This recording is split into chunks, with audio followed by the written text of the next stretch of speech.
Sapbush Hollow Farm, where we aim to nourish and restore family, community, and planet. And for this Sapbush Saturday, we are making Osso Bucco, which is Italian for a bone with a hole in it. And what you're looking at here is a beef shank. It's the shin bone. It comes from right around here. This dish, which comes from Italy, is traditionally served with the bone in it because of this buttery special interior, which is the bone marrow. And the bone marrow is extremely delicious and nutritious. It's high in the fat-soluble vitamins A, D, E, and K, which enable our bodies to take up minerals more effectively and makes the dish extremely satisfying. And, you know, come to think of it, a creamy filled center with a hole in it, this is kind of like a meat donut, isn't it? I like the idea.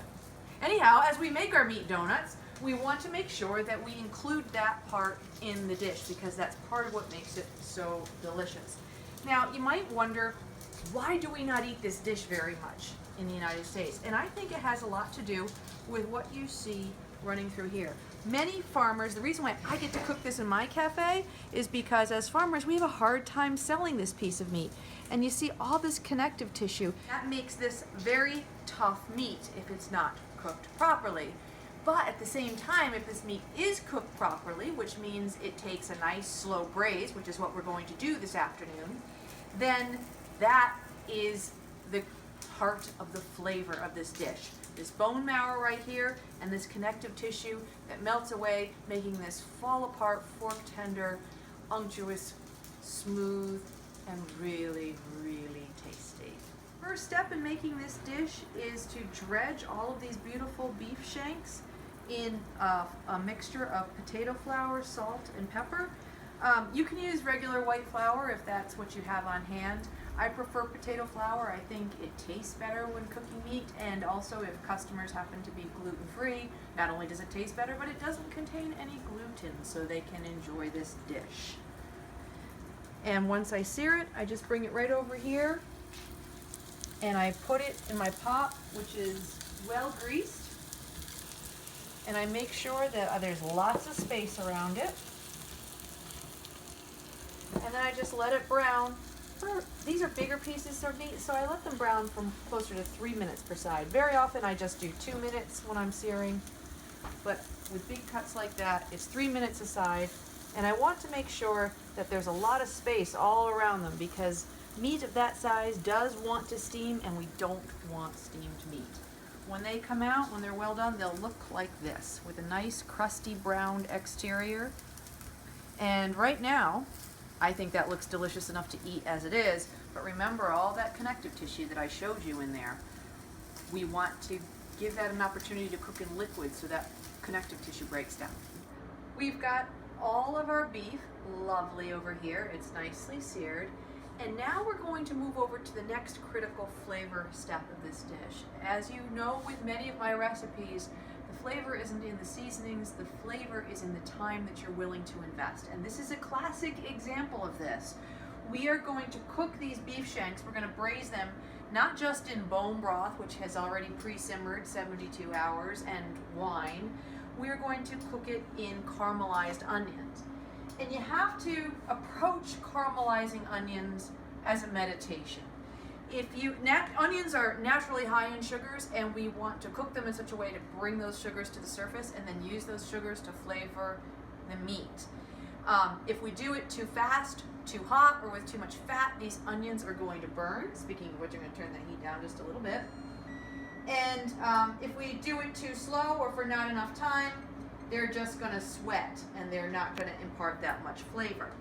If you would prefer to skip the step of doing this over the stove, there's an easy way to do it. It's less meditative, less contemplative, as I'm going to do right now, but that is just put a couple tablespoons of olive oil in your slow cooker, put the onions in there overnight, and let them just cook on low all night long. You'll have beautiful caramelized onions in the morning.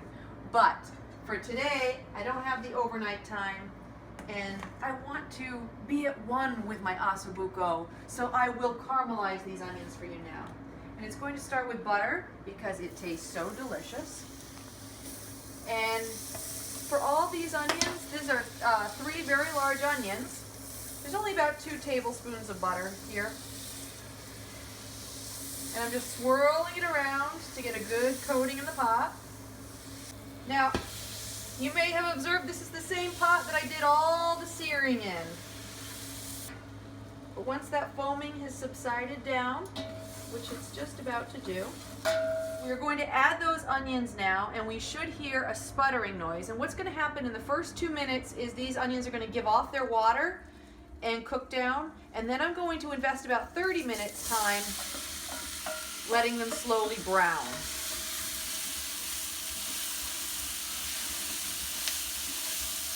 That's a nice level of sound. If I heard a lot more of that sound, I would worry that I was burning the onions.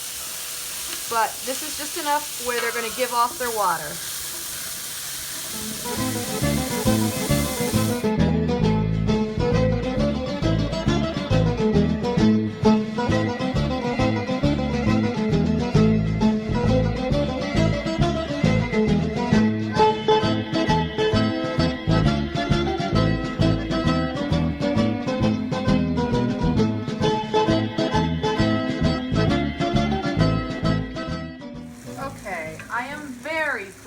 With how these onions are looking.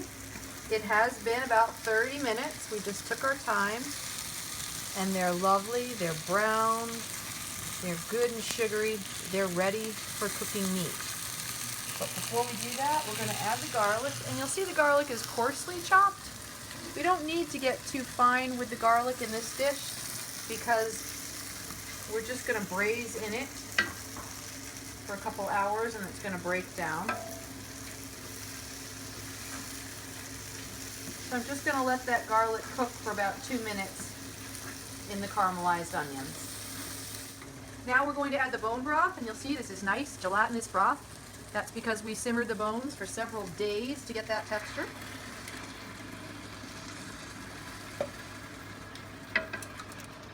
And the broth combined with the bones that are in the Osso Bucco is what makes this dish so nutritious.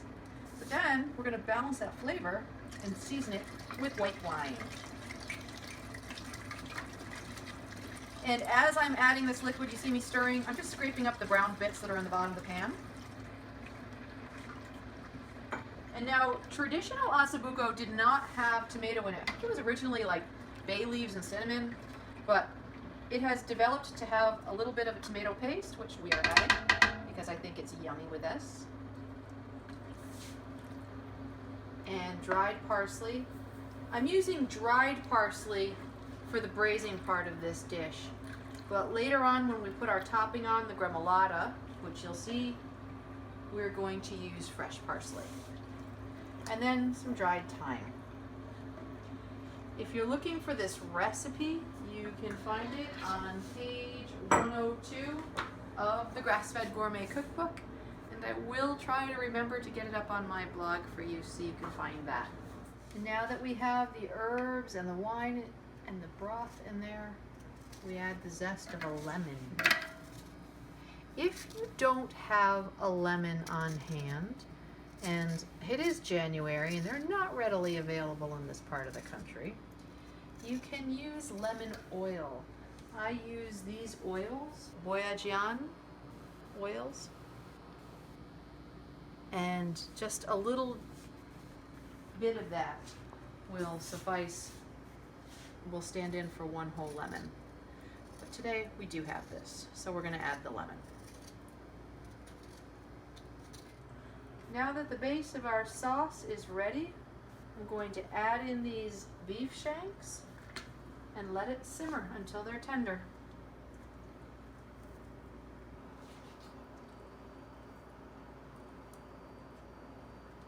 And that will be a few hours. Cover.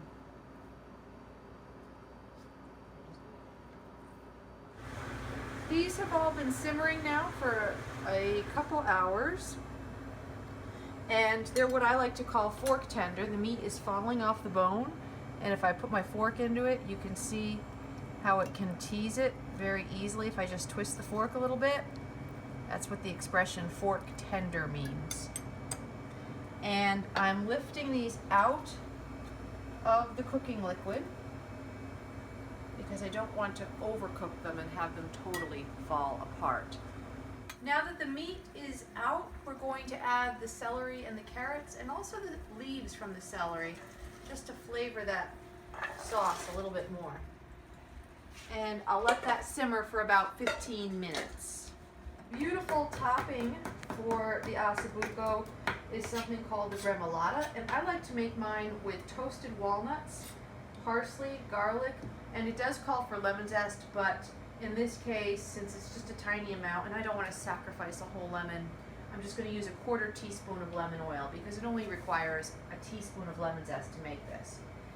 I'm going to put all of these ingredients into my food processor, but to help get things rolling, I'm going to coarsely chop them.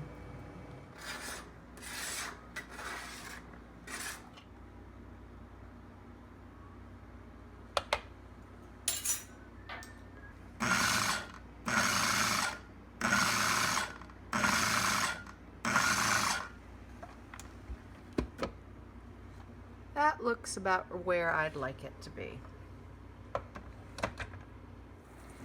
And these vegetables are ready, not when they turn to mush, but when you can pierce them easily with a fork. And they are ready. So now we just want to thicken our sauce. The final step to thicken this sauce is to make a roux. So I'm using my leftover potato flour from yesterday. I'm melting butter here in this saucepan. And I'm going to watch this butter because as it melts, it's going to foam up, and then that foam is going to settle down. Once that foam has settled down, I'm going to make a paste with the potato flour and then slowly blend in the cooking liquid.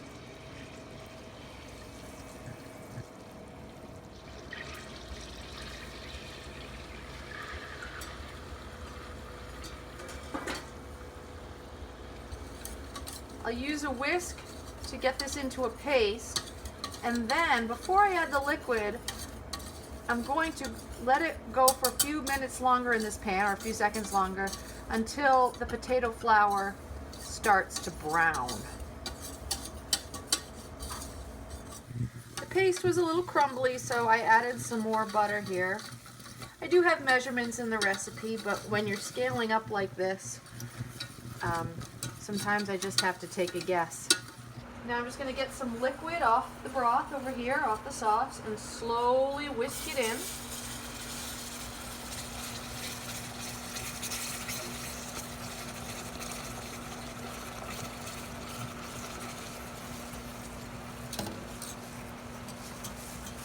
By the way, for those of you who don't know, this is the exact same way that you make gravy. And once I've got this liquid nice and smooth, as it spatters all over, I'm going to take it off and I'm going to whisk it right into my sauce here over here. And that's the way to thicken the sauce without making it lumpy.